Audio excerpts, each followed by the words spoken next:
Coming up on Fulton Today, what leaders plan to do next to address concerns about crime in South Fulton. Officers and members of the District Attorney's Office meet with residents to discuss recent public safety issues. I'm Priscilla Ortega, and I'll have that story. And getting inmates out of their cells in a simulated emergency. We'll take you to the sheriff's well-organized drill. That and more starts right now on Fulton Today.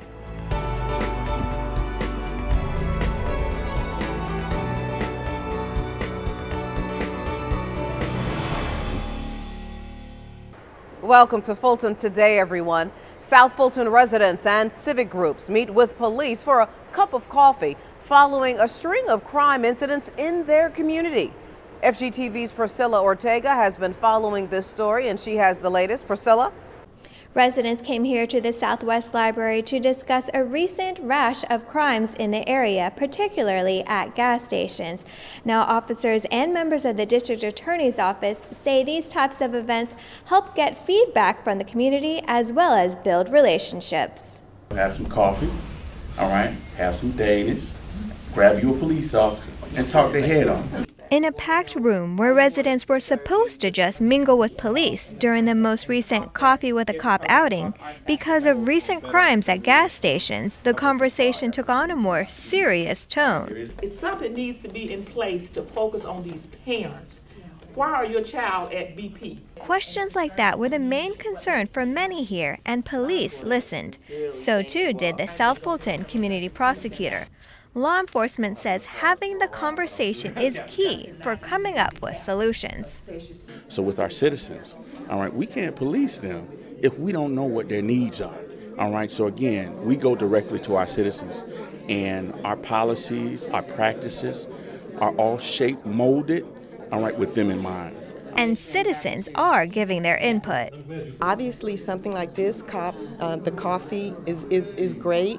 I would like to see them be able to have something like comparable, but that would attract the young kids. I see the officers out, they're visible. And like he said, they're doing programs that allow students to participate in after-school programs, not just athletics, but also in tutorial. So I think what the officers can do is work with the community to identify those programs that are working well and figure out how we can build capacity and get more students in those programs. As police and residents work to prevent juveniles from committing crimes, particularly at gas stations, officers say drivers need to be vigilant about locking their doors and keeping valuables out of sight. But in the meantime, they want residents to continue to have conversations with them, even if it's just over a cup of coffee. The Fulton County Police Department says if you want to bring Coffee with a Cop to your neighborhood, you can contact them at 404-612-3001. Reporting for FGTV, I'm Priscilla Ortega. Thank you very much, Priscilla. Well, there won't be a new sheriff in town, at least for the next 4 years. Sheriff Ted Jackson was sworn in for his third term by Fulton Probate Chief Judge Pinky Toomer. He thanked his supporters and his team during a reception held in his honor. These are people that we work with all the time, and sometimes we take them for granted, but to see them all together, it brings back the importance of having relationships with them. And they all work with us day in and day out. And some of them have been with me for the whole 8 years, starting from the beginning.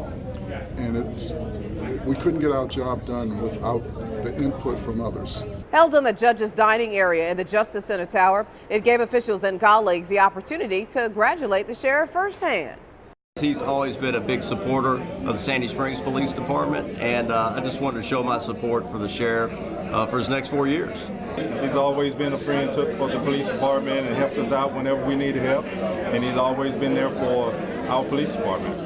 Fulton County is blessed to have a person of such integrity with such a strong support system, not only from his family, but from his colleagues and the community. After being appointed as interim sheriff in 2004, Sheriff Jackson was elected to the position in 2009. He is Fulton County's 27th sheriff since 1854. Meanwhile, the sheriff's deputies put their practice and planning in place for a massive evacuation at the Alpharetta jail. FGTV's Dante Carter has more on the Code Red rehearsal. Go through! Thankfully, in this case, where there's smoke, there was no fire. This fake smoke was all a part of a code red fire drill put on by the Fulton County Sheriff's Office at the Alpharetta Jail Annex. Conducted on a yearly basis, the purpose is to work with multiple entities to safely evacuate visitors and civilians and transfer prisoners to the Roswell Jail. With so many moving parts, preparation is key. We had what you call a stakeholders meeting. That's what we call Alpharetta Police Department, Alpharetta Fire Department, Roswell Police Department, as well as Roswell Detention Center.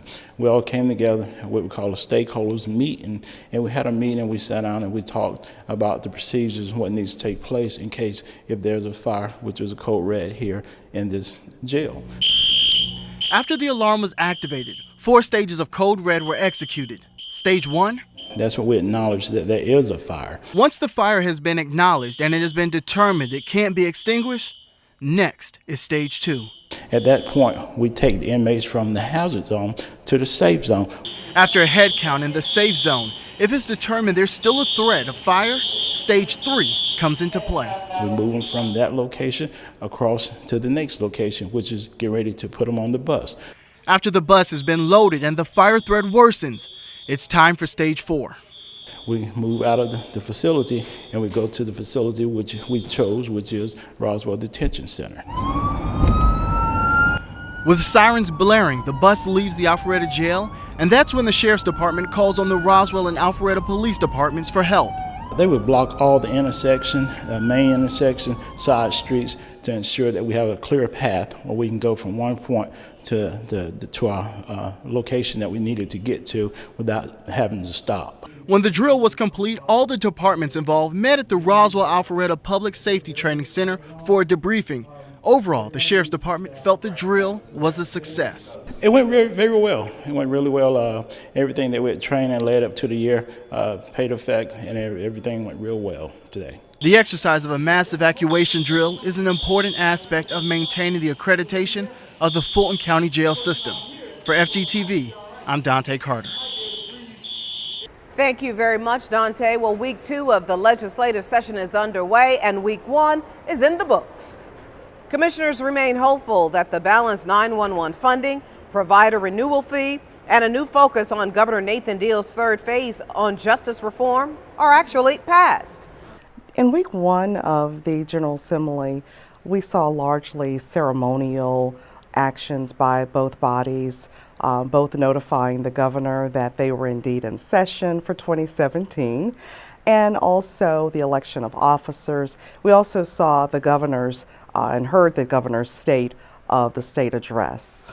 With some new rules in place, such as an earlier crossover day and shorter points of personal privilege speeches, word could come sooner than later. So we look forward to a very busy session with core focus largely on education and health care. We're also looking to see what will happen with community policing under phase 3 of the governor's justice reform measures. And we're thrilled that we're going to be seeing some movement on preventing opiate abuse. So those are some big ones for us, and we'll just stay tuned. Once the results are known, they of course will be posted on the county's website, fultoncountyga.gov. We'll have complete coverage of this year's session right here on FGTV. As health employees and clients are moved from the Aldridge Health Center, crews are busy working on their new building. Construction crews are demolishing the inside of 10 Park Place to make way for a 44,000 square foot clinic. The facility's project director says the new clinic will replace the Aldridge Health Center, which is just a couple of blocks away. The facility, quite frankly, was on its last leg. It was in very serious need of extensive renovation, which would have cost us $6 to $10 million estimated. The 10 Park Place building was originally built in 1929, but has been renovated numerous times since then. The new clinic will take over 2.5 floors of the building and have updated technology.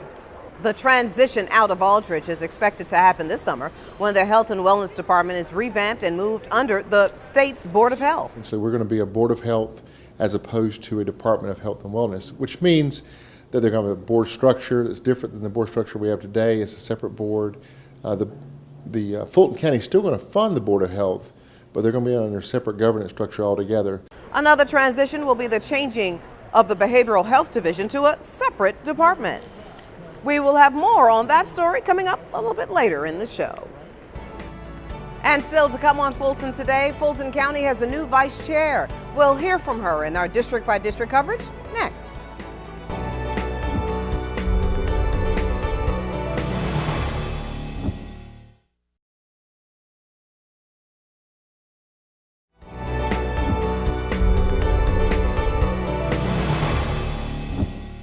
Fulton commissioners select their new vice chair, and the student competition begins for the next Film Festival of Unsung Heroes. Here's this week's district by district coverage.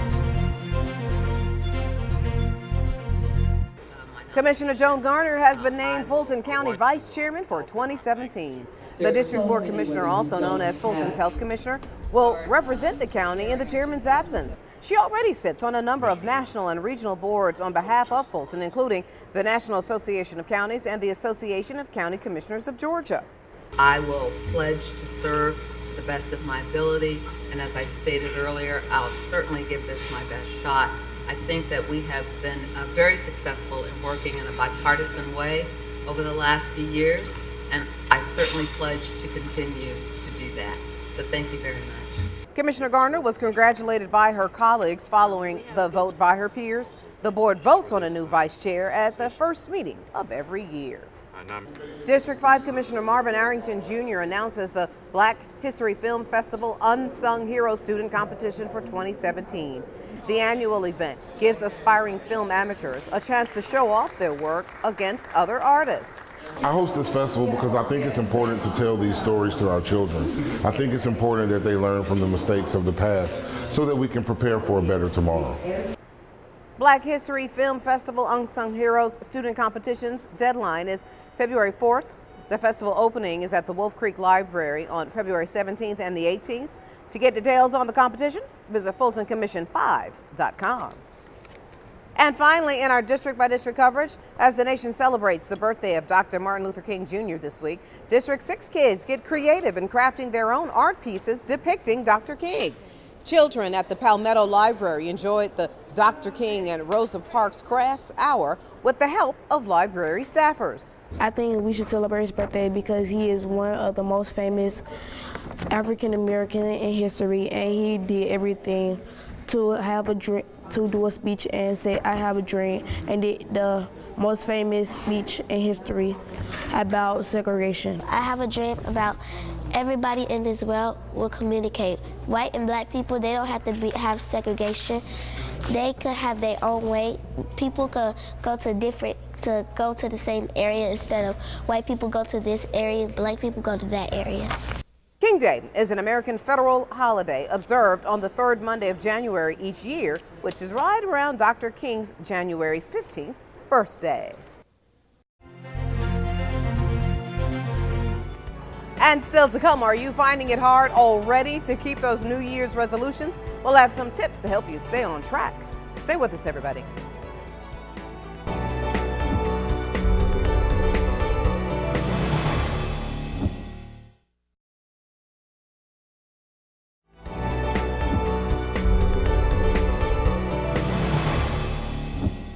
Welcome back, everybody. Fulton's Behavioral Health Division is making some changes with the hope of better serving residents. So division leaders have met with employees to try to help them better understand the transition.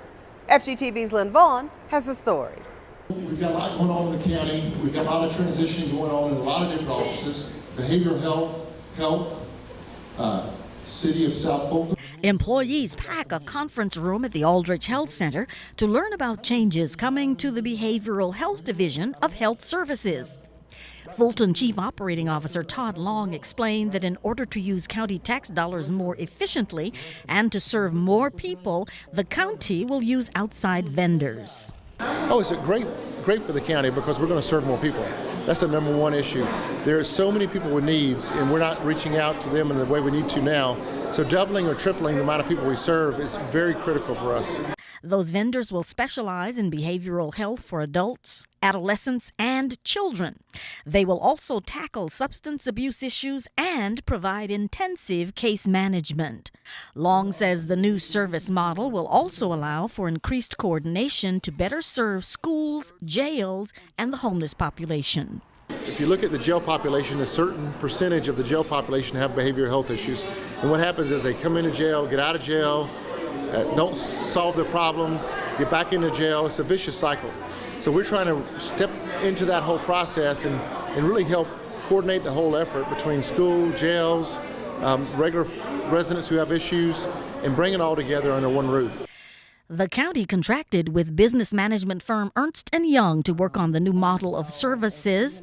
A company spokesman says it researched areas where the county can make improvements. So one of the biggest gaps that we've heard is really a need for more intensive case management. That's really spending time with the individuals, helping them get to their services, understand when their next appointment is, understand what medication they're supposed to take, and stay regular with their medication, for example. So it's a lot of that kind of hands-on follow-up. Once the vendors are chosen and in place, county leaders say they will encourage those companies to hire current county behavioral health employees. The change is expected to take place before the end of this new year. Reporting for FGTV, I'm Lynn Vaughn. Thank you, Lynn. Well, as childhood obesity continues to be a national epidemic, some 140 Metro teachers learned all about making their students become more physically active. This was the latest physical education workshop where teachers from 80 Atlanta schools were taught new large group activities and games that they can do with their students. Fulton's Partnerships to Improve Community Health, or the PITCH program, sponsored the workshop to teach healthy habits for young people. If we're showing our kids early where we are in elementary, by the time they get to middle and high school, they already know how to eat healthy, how to practice being healthy physically, but how to talk it, understanding, because we do have to talk to them about what's important in a curler. Why is that important? The teachers were also trained on FitnessGram, which helps assess the health level of elementary to high school age students. FitnessGram measures the 5 health-related components of fitness, which is muscular strength, muscular endurance, cardiovascular endurance, body composition, and flexibility. For the past 2 years, the PITCH program has funded these PE workshops. More than 550 Fulton County and Atlanta public school teachers have received the training so far. Well, if you're already having challenges with those New Year's resolutions about being healthy this year, well, we've got some tips. This is undercooked. Cooperative Extension agents say, plan your meals and take that list to the grocery store. Incorporate more fruits and vegetables into your dishes. And for weight loss, measure and weigh yourself to see where you are starting. Once you start working out and eating properly, write down everything that you eat and write down your measurements. Keep a log of how much you weigh once a week and keep a log of your measurements. Surveys show another popular resolution people make is to manage their finances better. Just like you have to face the scale when you're losing weight, you have to face your finances. Take a look at your credit report, number one, to see what's on there and what you need to be paying down. Take a look at what you spent over Christmas break as well. And then you need to start saving. Save 10% of your earnings each pay period. Cooperative Extension agents host a number of healthy cooking and finance classes to help with both of those resolutions. To learn more, call 404-332-2400. And still to come, an unprecedented art movement is on display at the Auburn Avenue Research Library. We'll tell you all about it when Fulton Today continues.